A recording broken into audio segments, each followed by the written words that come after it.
할렐루야. 혹시 주변에서 그런 분들을 본 적 있습니까? 많이 변화하는 사람들. 예를 들면 신앙이 없던 오래된 친구거나 아니면 가족 중에 한 분이 갑자기 하나님을 믿게 됐다거나, 아니면 전혀 하나님을 떠나지 않을 것 같던 사람이 떠난다거나 하는 것들을 보신 적이 있습니까? 저도 제 친구 중에 한 명이 제 중학교 때부터 알던 친구인데, 제가 그렇게 어릴 때부터 전도를 했지만 결국에는 교회를 나가지 않았습니다. 그러다가 저랑 이제 성인이 되어서 각자의 일 때문에 바빠서 못 만나게 되고, 나중에 보니까 청년부에서 회장을 하고 있는 겁니다. 알고 보니 자기가 사귀었던 여자친구가 신실하신 분이었기 때문에 그분을 따라서 교회 갔다가, 굉장히 큰 교회인데 한 청년만 한 100명 정도 되는 교회인데 거기서 청년 회장을 하고 있는 걸 보고, 하나님이 이렇게 또 역사하시는구나라는 것들을 경험했던 적이 있습니다. 아마 지금 우리 예배를 보고 있을 수도 있는데, 오늘은 요한복음을 보도록 하겠습니다. 요한복음 예전부터 공관복음서와 다르다는 것으로 잘 알려져 있습니다. 어려운 말을 써서 정말 죄송하지만 공관복음서라고 하면 요한복음을 뺀 나머지 3개를 공관복음서라고 합니다. 그래서 같은 관점으로 봤다고 해서 우리가 공관복음서라고 합니다. 이 말은 즉 요한복음에는 앞에 나와 있는 마태, 마가, 누가복음에 있는 것과 조금 다른 내용들이 들어있지 않을까라는 그런 생각을 해볼 수도 있습니다. 예수님을 설명하는 더 많은 이야기들이 들어있겠다라고 생각해 볼 수 있는 겁니다. 왜냐하면 복음서들이 이런 여러 가지 목소리를 내는 이유가 뭐냐면, 예수님이라는 분을 알기 위해서, 도대체 예수님은 누구신가 라는 것을 알기 위해서는 여러 가지 관점으로 보았을 때 우리가 완벽히 이해할 수 있기 때문에 우리에게는 복음서가 4개나 있는 것입니다. 오늘 그 중에서도 이 요한복음, 여러 가지 특징 중에서도 특히 믿음과 오늘 나오는 도마에 대해서 한번 보도록 하겠습니다. 여러분들은 도마를 떠올리시면 어떤 생각들이 드십니까? 도마라는 제자를 떠올리시면 우리에 있어서 도마는 그 정도의 사람일 겁니다. 믿음이 없음을 보여주는 대표적인 사람이지 않습니까? 그래서 못자국에 손을 넣어봐야만 믿겠다라고 했던 그런, 약간 믿지 않는 사람까지는 아니지만 믿음이 부족한 사람으로 아마 여겨질 겁니다. 사실 오늘 요한복음에서도 도마를 그런 식으로 표현을 하고 있습니다. 저랑 같이 보도록 할 텐데 일부러 그런 식으로 표현을 합니다. 근데 저는 그런 생각이 들었습니다. 이 도마에 대한 표현이 왜 요한복음에만 나오지? 라는 의문을 가졌습니다. 왜냐하면 도마에 대한 얘기는 사실 마태와 마가, 누가에 자세하게 나와 있지 않고 그냥 한 줄만 나와 있습니다. 이런 제자가 있었다, 도마라는 제자가 있었다 라는 정도로만 나오지, 요한복음처럼 이렇게 많은 이야기들을 담지 않고 있습니다. 앞에 있는 3가지 공관복음서에는. 근데 유독 요한복음에만 이 도마에 대한 이야기들이 꽤 많이 나오는 걸 알 수 있습니다. 이 요한과 도마의 관계를 보면서 왜 믿음 없음을 굳이 적나라하게 적고 있을까라는 것을 한번 보도록 하겠습니다. 제가 요한복음에서 도마에 대한 얘기가 많이 나온다고 하지 않았습니까? 첫 번째로 어디 있냐면, 제가 읽을 텐데 요한복음 11장부터 나옵니다. 우리가 잘 몰랐던 사실이지만 요한복음 11장 16절을 제가 읽겠습니다. 디두모라고도 하는 도마가 다른 제자들에게 말하되 우리도 주와 함께 죽으러 가자 라는 언급이 나옵니다. 이제 재밌는 부분입니다. 어떤 배경인지 제가 설명을 하자면, 이제 나사로가 마리아의 그 오빠인 나사로가 시름시름 앓기 시작했습니다.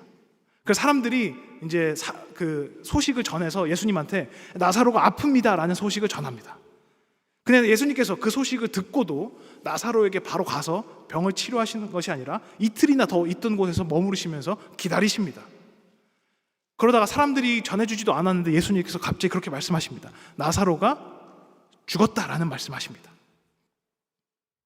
근데 나사로가 이 죽었다라는 말을 처음부터 하시지 않으시고 나사로가 쉬고 있다, 잠들었다라는 표현을 하십니다.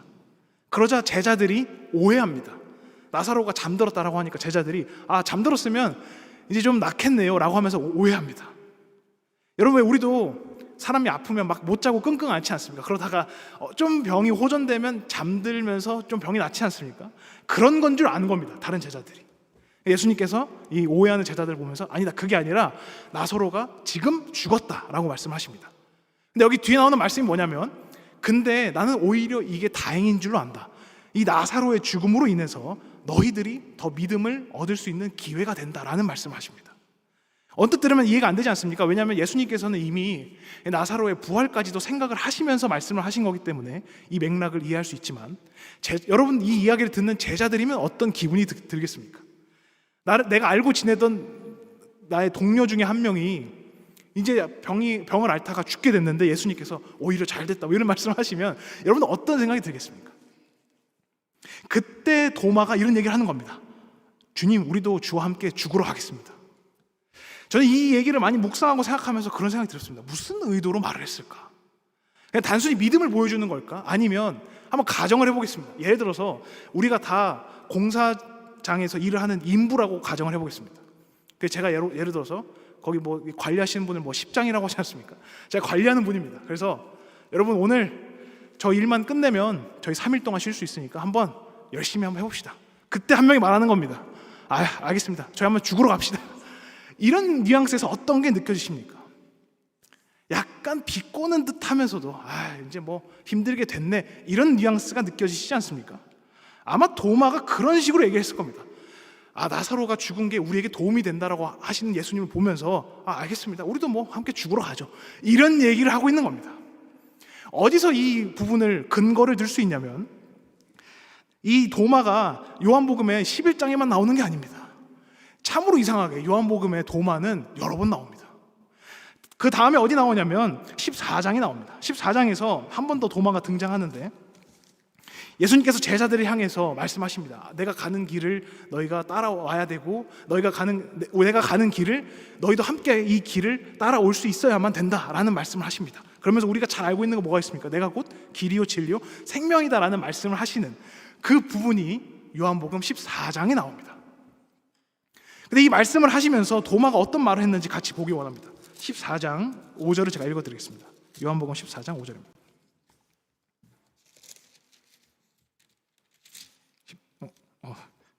도마가 이르되 주여 주께서 어디로 가시는지 우리가 알지 못하거늘 그 길을 어찌 알겠사옵니까? 예수님께서 지금 자기가 어디로 가야 되는지, 어떤 시련을 겪어야 되고 어떤 십자가의 길을 가야 되는지를 말씀하고 있고, 이 길을 따라왔을 때 제자들 또한 어디에 다다를 수 있는지를 설명하는 부분입니다. 근데 그 부분에서 여러분들이 정상적인 생각이 박힌 제자들이라면 어떤 질문을 해야 됩니까? 예수님께서는 누구십니까? 예수님께서 말하는 그 길은 무엇입니까? 우리가 어떻게 하면 그 길을 좌로나 우로나 흐트러뜨리지 않고 잘 갈 수 있습니까? 이런 질문을 해야 되지 않습니까? 근데 오늘 도마는 말하기를 그런 질문이 아니라 주님, 우리가 당신 어디로 가지도 못하는데 그 길인들 어찌 알겠습니까? 라고 따지듯이 되묻습니다. 도마가 이런 모습들을 보여주기 때문에 아까 11장에서 저희가 봤던 것처럼 함께 죽으러 갑시다 라고 하는 그 모습에서도 그런 뉘앙스를 느낄 수 있는 겁니다. 도마가 지금 예수님을 그리스도라기보다는 하나의 선생이자 스승으로 모시고 있으면서 이해가 되지 않을 때에는 비꼬면서 이상한 말투로 날리고 있지 않는가라는 것들을 추론해 볼 수 있는 겁니다. 그런 생각으로 도마를 보기 시작하면 왜 예수님께서 다시 부활하셨을 때 그 말 또한 믿지 못했는지를 생각할 수 있게 됩니다. 도마의 태도를 좀 아시겠습니까? 예수님께서 그리스도라는 확신이 없는 자의 모습과 말이 어떤지를 보여주는 그러한 본목이라고 할 수 있는 겁니다. 도마 이러한 태도를 보았을 때 예수님을 대하는 것은 예수께서 진정으로 그리스도라는 것이 아니라 그저 선생이기 때문에 나오는 태도라고 할 수 있습니다. 그리고 요한만이 이러한 도마의 태도를 기록하고 있고, 저는 이 부분이 아주 의도가 있고 아마 말하고자 하는 것이 있을 거라고 생각을 합니다. 아니나 다를까 우리가 알고 있는 가장 유명한 도마의 본문인 요한복음 20장에서 요한은 다시 한번 도마에 대해서 기록합니다. 우리가 잘 알고 있지 않습니까? 예수님께서 이제 부활하셨습니다. 그래서 제자들 가운데 오십니다. 또 재밌는 부분이 뭐냐면 제자들이 그냥 있는 게 아니라 문을 걸어 잠그고 있지 않습니까? 왜냐하면 무섭기 때문에. 왜냐하면 언제든지 로마의 병사들이 우리를 들이닥칠 수 있는 겁니다. 생각을 해보시기 바랍니다. 로마 병사들이 그 무덤을 지키고 있지 않았습니까? 근데 예수님의 시체가 사라졌습니다. 자연스럽게 어떤 생각들이 들겠습니까? 제자들이 시체를 가져갔을 것이다 라는 생각을 하는 게 믿지 않는 사람들의 일반적인 생각일 것이고, 두 번째로는 입막음을 할 겁니다. 혹시 부활했을까 봐. 그 입막읍의 가장 큰 대상자는 아마 제자들일 겁니다. 그렇기 때문에 제자들은 자기들을 덮칠 걸 알고 있고, 그렇기 때문에 문을 걸어 잠그고 있는 겁니다. 근데 그 문을 걸어 잠그고 있는 상태에서 예수님께서 오셔서 그들에게 평안할지어다라고 인사를 하십니다. 하지만 그리고 나서 손과 옆구리를 보이시니 제자들이 주님을 되찾았음을 알고, 예수님께서 부활하셨음을 알고 함께 기뻐하는 장면들이 요한복음 20장에 나옵니다. 문제는 그 자리에 우리가 알다시피 도마가 있지 않았습니다. 예수님께서 처음 부활하셔서 등장하는 그 장면에, 그 자리에 도마가 없었다는 겁니다. 그래서 나중에 도마에게 이 이야기를 들려줍니다. 제자들이 가서 이런 일이 있었다, 예수님께서 부활하셔서 우리에게 그런 자국도 상처도 보여주셨다라고 하자 도마는 믿지 않습니다. 그러자 예수님께서 다시 한번 제자들과 도마 앞에 나타나십니다. 성경에 보면 여드렛 날 후에라고 해서 8일이 지난 후에 예수님께서 다시 등장하는 것을 보여줍니다. 다시 집안에 있을 때 도마도 있었고, 예수님께서 마치 도마의 이야기를 들으신 것 마냥, 도마가 뭐라고 합니까? 상처를 보기 전까지는 믿지 않겠다, 뭐 이런 얘기 하지 않습니까?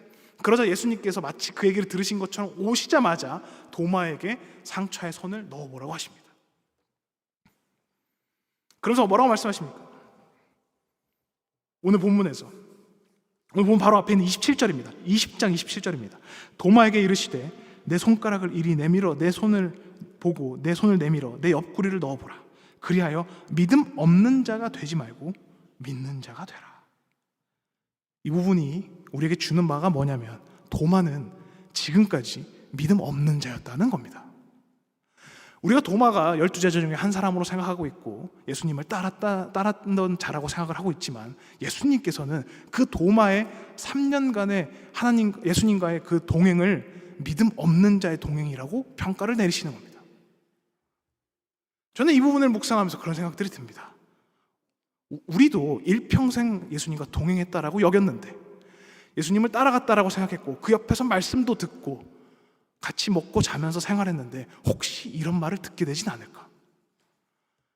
우리가 하는 행동을 보고, 우리가 마지막에 가서 하는 선택들을 보고 그렇게 말씀하시지 않을까? 믿음 없는 자가 되지 말고 믿음 있는 자가 되라 라고 말씀하시지 않을까? 한번 재밌는 그 설교 영상을 본 적이 있습니다. 뭐 재밌는 건 아니었고 그냥 설교 영상이었는데, 한 미국인 목사님께서 설교하시는 장면이었습니다. 어떤 비유를 하셨냐면, 자기가 이탈리아 음식을 좋아한다고 하십니다. 그래서 이탈리아 음식점에 자주 간다고 하십니다. 그러면 자기가 이탈리아 사람이 되냐라고 말씀하셨습니다. 자기가 이탈리아 음식을 좋아해서 이탈리아 음식을 먹고 이탈리아 사람들이 하는 음식당에서 시간을 많이 보내면 제가 이탈리아 사람이 됩니까? 라고 얘기하는 장면을 제가 봤습니다. 그러면서 어떤 말씀하셨냐면, 교회 간다라고 해서, 교회 가서 예배와 말씀을 누린다고 해서, 그런 것들을 체험하고 경험한다고 해서, 그런다고 예수님을 믿는 신앙인, 그리스도인이 되는 것은 아니다라는 취지의 말씀이었습니다. 오늘 도마의 말씀을 묵상하면서 그런 것들이 떠올랐습니다. 아주 예전에 본 거긴 하지만, 혹여나 우리가 그러고 있는 것은 아닐지, 우리도 혹시 단지 식당에 찾아간 그 사람 중에 하나는 아닐지라는 생각이 들었습니다.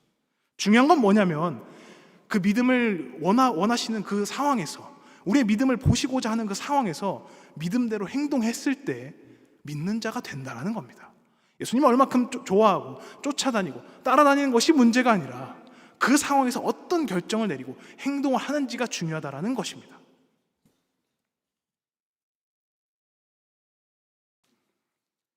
그때 여러분, 도마가 어떤 고백들을 내어놓습니까? 우리가 알다시피 도마가 예수님의 상처에 손을 넣어보고는 이제 믿는 자가 되기로 하고 어떤 고백을 하는 걸로 알려져 있는데, 사실 우리가 잘 모르는 부분이긴 합니다. 오늘 본문에 나와 있습니다. 도마가 대답하여 이르되 나의 주님이시오 나의 하나님이시니이다 라는 고백을 하게 됩니다. 여러분, 단순히 이 고백이 그냥 믿는 사람으로서 당연히 하는 고백이라고 생각을 하실 수도 있겠지만, 도마의 고백은 좀 특별합니다. 단순히 이제 나의 스승이 아니시고 나의 랍비가 아니시고 나의 선생이 아니시며 나의 주님입니다, 나의 그리스도입니다 라고 고백을 하고 있습니다. 거기에 멈추는 것이 아닙니다. 나의 하나님입니다 라고 고백하고 있습니다. 우리가 아는 것처럼 삼위일체가 있기 때문에 그런 것이 아니라, 예수님 당신은 하나님 그 자체입니다 라고 말하고 있는 겁니다. 사실 이 고백 어디서 옵니까? 우리가 잘 알고 있는 부분이긴 하지만 요한복음 1장 1절에서 오는 것을 우리 알 수 있습니다. 요한복음 1장 1절에서 뭐라고 합니까? 태초에 말씀이 계시니라. 이 말씀이 하나님과 함께 계셨으니 이 말씀은 곧 하나님이시니라. 제가 요한복음 1장 1절이 어떤 걸 상기시킨다고 예전에 말씀드렸습니까? 창세기 1장 1절을 상기시킵니다. 요한은 창세기를 읽으면서 예수 그리스도를 떠올렸던 것이고, 도마는 못자국에 손을 넣어보면서 요한이 만났던 하나님이신 예수 그리스도를 만난 겁니다. 어떤 생각들이 들었을까? 예수의 상처에 손을 넣어보면서, 아 그렇지, 나와 함께 식사를 하시던 이 손, 나와 함께 거니시던 이 분의 몸을 직접적으로 만져보고 상처를 만지면서 예전의 것들이 기억났을 겁니다. 내가 그저 좋은 말을 해주시는 사람으로 생각했던 그분, 근데 그분이 이제 죽은 줄로만 알았는데 다시 살아나셔서 내 앞에 오는 것을 보니 그분은 틀림없이 그리스도이시고 하나님이시다라는 고백을 도마의 입에서 나오게 되는 겁니다. 예수님께서 이 부분을 보면서 뭐라고 말씀하십니까? 나를 본고로 믿느냐, 보지 않고 믿는 것이 복되도다라고 말씀을 하십니다. 이 부분이 꼭 잘못됐다라는 말씀을 하시는 것은 아닙니다. 저는 도마 또한 하나의 신앙의 종류라고 생각을 하고 있습니다. 믿지 않던 자들이 믿게 되는 것뿐만이 아니라 우리 중에도 신앙을 갖고 있다라고 하지만 진정으로 도마와 같이 행동하는 우리들도 있지 않습니까? 근데 하나님을 체험하면, 예수 그리스도를 체험하게 되면 우리가 바뀌어서 우리의 고백들이 바뀌게 된다는 겁니다. 지금 요한이 어떤 이유로 이 마지막 도마에 일화를 넣었냐면, 요한은 도마의 믿음이 바뀌는 것을 눈으로 목격한 겁니다. 요한복음 11장과 요한복음 14장에서 요한이 보았던 도마는 믿음이 없는 사람입니다. 예수님 앞에 그냥 그렇게 말할 수밖에 없었던 자, 같이 12제자 중에 하나라고 여겼던 자이지만 믿음이 없는 자. 근데 이제 내 눈앞에서 예수님의 상처를 만지면서 바뀌는 도마를 보는 겁니다. 그러면서 요한복음의 저자인 요한은 그런 것들을 기술하면서 예수님을 한번 체험하기만 하면, 예수 그리스도를 보기만 하면 그 사람의 인생이 바뀌고 신앙 자체가 송두리째 바뀐다는 것을 목격하고 요한복음의 마지막이라고 할 수 있는 20장의 이야기를 싣는 겁니다.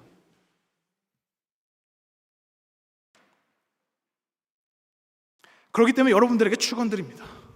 만일 우리의 신앙이 도마와 같다면, 우리 또 믿음이 요구되는 그 자리에서 믿음의 행동을 보이지 않는다라면 예수님을 체험하시기 바랍니다.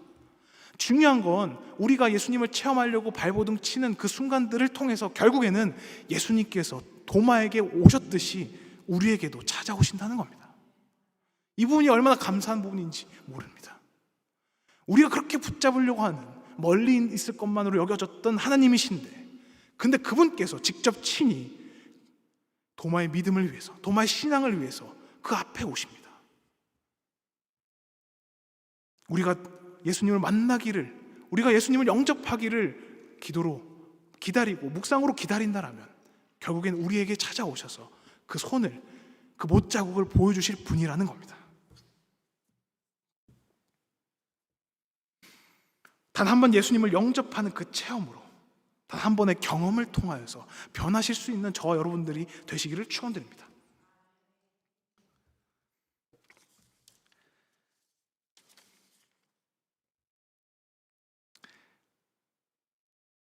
한 가지 더 말씀을 드리고 싶은 것이 있습니다. 요한이 마지막으로 하려고 했던 말은 사실 도마의 믿음을 보고 나서 말하고자 하는 대상이 있었을 걸로 우리가 알 수 있습니다. 무슨 말씀을 드리는 거냐면, 제가 아까 요한복음의 마지막 부분에다가 도마 이야기를 실었다라고 하지 않았습니까? 근데 하지만 요한복음은 21장이 하나 더 있습니다. 왜 마지막 부분일지도 모른다라고 했냐면, 요한복음은 끝맺음이 2번 나옵니다. 20장의 마지막 부분에서 한 번 나오고 21장의 마지막 부분에서도 한 번 나옵니다. 아마 추후에 덧붙였을 걸로 생각이 듭니다. 요한이 그 뒤에 더 적었을 겁니다. 근데 이 첫 번째 마무리라고 할 수 있는 20장 마지막 부분에 왜 도마에 대한 이야기를 실었을까? 요한은 지금 이 도마의 이야기를 보면서 오지 않고 믿는 것이 복되다라고 하는 이 예수님의 이야기를 지금 교회에게 하고 계신다라는 생각을 가졌을 겁니다.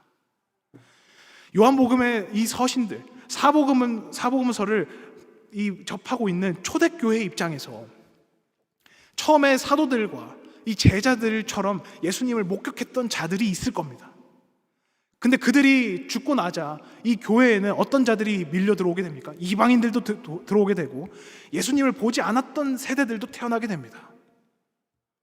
근데 예수님께서 이 도마를 향해서 하시는 말씀, 보지 않고 믿는 것이 복되다라는 이 말씀을 요한이 듣고 자기가 이 요한복음을 서술하는 그 시점에서 어떤 생각이 들었냐면, 이 말씀은 오늘 우리에게도 하고 있구나. 오늘 이 교회 공동체에도 하고 계시는구나. 우리가 비록 예수님을 직접적으로 보진 못했고 예수님을 직접적으로 만져보지 못했지만 그럼에도 불구하고 믿는 우리들에게, 예수님을 붙잡으려고 하는 우리들에게 더 복되다라고 하는 말씀을 남겨주셨구나 라는 생각이 들었을 겁니다.